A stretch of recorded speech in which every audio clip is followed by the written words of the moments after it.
दोस्तों, भारत में भरण पोषण यानी कि मेंटेनेंस का अधिकार केवल महिलाओं तक सीमित नहीं है, बल्कि एक महत्वपूर्ण कानूनी पहलू है दोस्तों, जो पति और पत्नी दोनों के लिए लागू होता है दोस्तों। और भारतीय नागरिक सुरक्षा संहिता की धारा 144 का ये मेन उद्देश्य है दोस्तों, ये सुनिश्चित करना है कि पति पत्नी बच्चे और जो भी डिपेंडेंट माता पिता है उनको आर्थिक सहायता प्राप्त हो। हालांकि दोस्तों, आम धारणा यह है कि ऐसे मामलों में पत्नी को ही अधिकार प्राप्त होता है, लेकिन क्या आपको पता है कि कुछ मामलों में पति भी मेंटेनेंस का दावा कर सकते हैं। और आज इस वीडियो में जानेंगे कि क्या पति भारतीय नागरिक सुरक्षा संहिता की धारा 144 के तहत भरण पोषण का केस कैसे जीत सकता है, क्यों जीत सकता है, और क्या पति भी भारतीय नागरिक सुरक्षा संहिता की धारा 144 के तहत मेंटेनेंस का दावा कर सकता है। पति के मेंटेनेंस का केस जो भी है, जीतने के आधार और सभी कानूनी उपाय इस वीडियो में समझने वाले हैं दोस्तों। जय हिंद, नमस्कार, मैं एडवोकेट आशीष मिश्रा।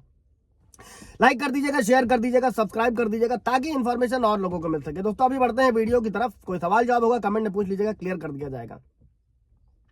दोस्तों, भारतीय नागरिक सुरक्षा संहिता की जो सेक्शन है 144 के अंतर्गत पति के पक्ष में भी निर्णय यानी कि डिसीजन आ सकता है। हालांकि ये मामले आसान नहीं होते हैं, इसके लिए कुछ विशेष परिस्थितियां होनी चाहिए जिनके आधार पर कोर्ट पति के पक्ष में फैसला कर सकती है। और इसकी इन्हीं स्थितियों को आज इस वीडियो में समझते हैं दोस्तों, कि किन परिस्थितियों में पति बीएनएसएस की धारा 144 के तहत मेंटेनेंस का केस जीत सकता है।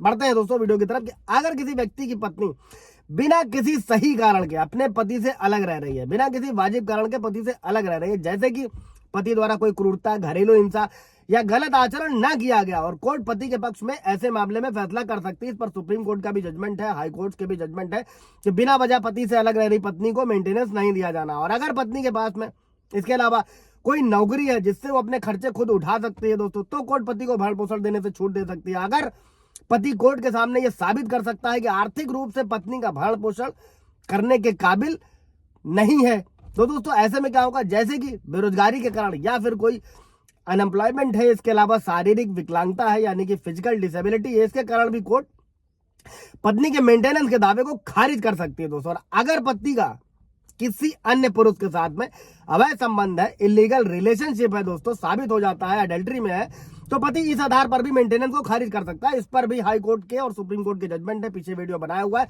आप जाकर देख सकते हैं दोस्तों। और क्या पति का बेरोजगार होना, एक और सवाल है मेरे व्यूअर्स का भी, तो उसको भी समझते हुए चलते हैं। क्या पति का बेरोजगार होना भरण पोषण का दावा खारिज करवा सकता है दोस्तों, ऐसे में अगर पति बेरोजगार है तो उसे अपने इकोनॉमिक सिचुएशन कोर्ट में साबित करनी होगी, और कोर्ट ये देखेगी कि क्या पति ने नौकरी पाने के लिए उचित प्रयास किए हैं, नहीं किए हैं। और अगर पति नौकरियों के लिए आवेदन कर रहा है या उसकी स्थिति को मजबूत कर सकता है, तो कोर्ट पति की बेरोजगारी के साथ साथ पत्नी की जो इकोनॉमिक सिचुएशन होगी उस पर भी विचार करेगी। और अगर पत्नी काम कर रही है और अपनी देखभाल कर सकती है, तो भरण पोषण का दावा कमजोर हो सकता है दोस्तों।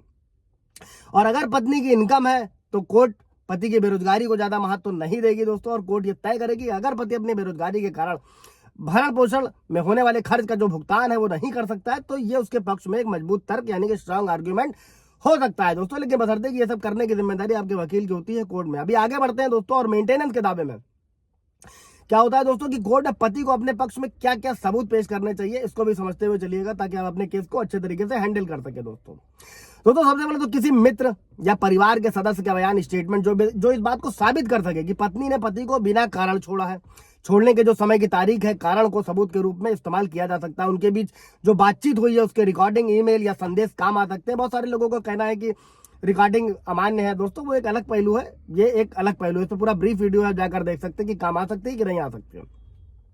अगर पत्नी नौकरी कर रही है तो उसकी सैलरी स्लिप, बैंक स्टेटमेंट सबूत के तौर पर इस्तेमाल किया जा सकता है। अगर पति बेरोजगार है तो बेरोजगारी के प्रमाण दिखाने होंगे। फाइनेंशियल कंडीशन ऑफ हस्बैंड यानी कि पति की आय का प्रमाण पत्र कोर्ट में पेश किया जा सकता है, जैसे कि इनकम टैक्स रिटर्न, बेरोजगारी के सबूत या मेडिकल रिपोर्ट, या विकलांग है किसी भी तरीके से, ये सारे सबूत। इसी के साथ पत्नी के गलत व्यवहार का सबूत दोस्तों, अगर पत्नी का किसी के साथ अवैध संबंध है या अपने पति के साथ अनुचित व्यवहार है दोस्तों, तो इससे जुड़े सभी सबूत, वीडियो है, तस्वीर है, गवाह है, ये सभी बयान पति की तरफ से अपने मामले को मजबूत करने के लिए पेश किए जा सकते हैं दोस्तों। ऐसा बिल्कुल भी नहीं है कि आप एविडेंस लगा नहीं सकते हो, ऐसा कहीं भी कानून में नहीं है दोस्तों। कोई ऐसा मित्र है या परिवार का सदस्य है जो ये साबित कर सके कि पत्नी अपने पति के साथ गलत व्यवहार करती है।